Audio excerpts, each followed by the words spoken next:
A group of local 7th graders are going to get a chance to experience one of the coolest field trips I have heard about in a long time. Here to tell us about the Wabash River Expedition are Christopher Nettles and Gavin Binnick with the Knox County Soil and Water Conservation District. Thanks for joining me today, guys. Hello, thank you for being here. So tell me about, this is the expedition. It's the first expedition of this kind. Explain it to me like I've never heard of it. It's the first in our county. Sullivan County's done this project for about 24, 25 years now. So we're kind of piggybacking off of them. We actually went up and helped assist in their field trip last year to get a rundown of how it all is going to operate so that we can bring it here to our local students. Okay, and it's 7th graders, what school gets to participate, or how does that work? Yeah, so it'll be all the county schools. On Monday, we'll start with North Knox, and Tuesday, we'll have South Knox and Reveille, and then we'll split Clark into 2 days. It'll be Wednesday, Thursday. Okay, so 7th graders show up, and they are starting where?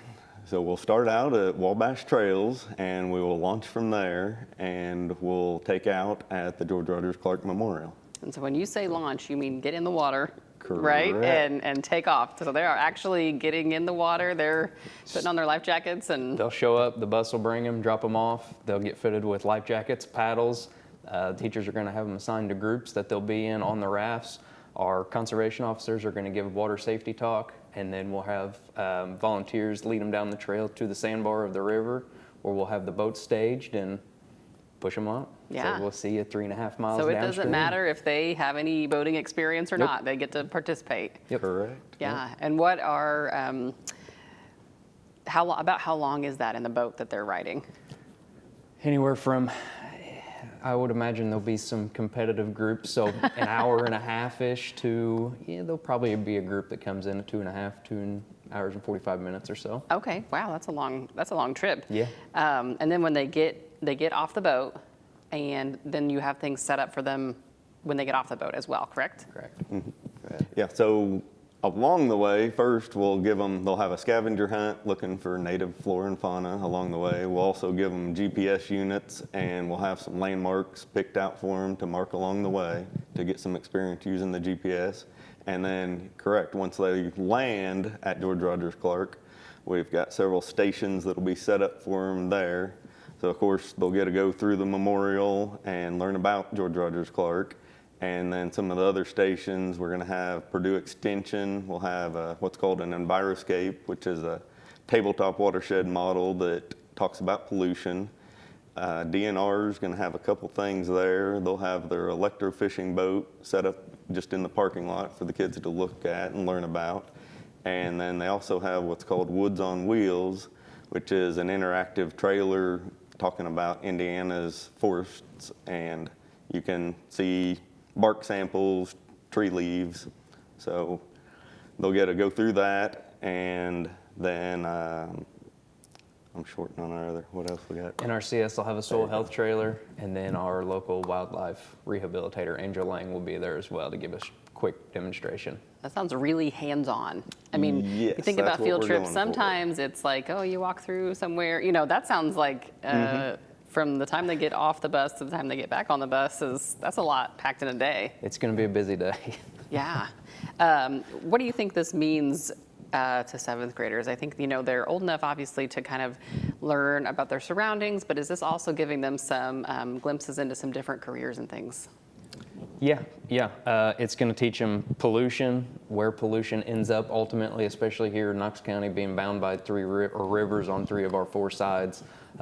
It's going to kind of give them a deeper thought of, well, I'm doing this, but it's impacting downstream for me. So, change your way I'm doing something, or even just familiarity with our wildlife in the area. Right, and you said the wildlife rehabilitation person will be there. How much do you guys work with wildlife rehabilitation in your jobs? So we're more habitat side of things, not so much actual animals. We have an invasive species crew. They're hands-on with plants, but as far as hands-on with wildlife, we're kind of pulled back from that. We leave that to DNR. Right.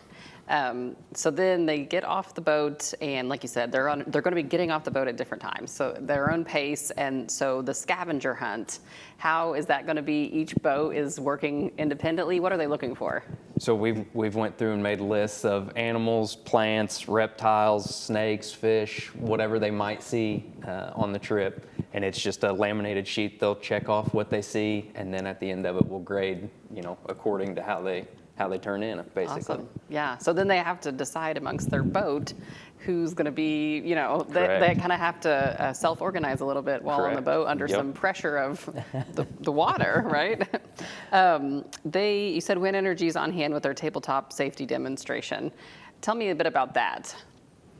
Yeah, so that one, some people may have seen it. They usually have it at Ag Day and some of the fairs. So it's electrical safety. They've got several different ways that a line could short out. So a tree falling on it, or somebody with a pole saw, something that could get into the lines, or if lines are down, and why to stay away from them. Right. Always make the assumption that it's electrified. Because I think a lot of times 7th graders, they're starting to get out on their own, but especially when they get old enough to drive, that's when they're going to be maybe driving around these areas, and they might run into a down power line, or they might, and those are things that maybe they don't teach them in school. Correct. So this is a great field trip to kind of give them some hands-on things that they're learning about our area and just different safety things, because I think maybe some of these kids might have never wore a life jacket.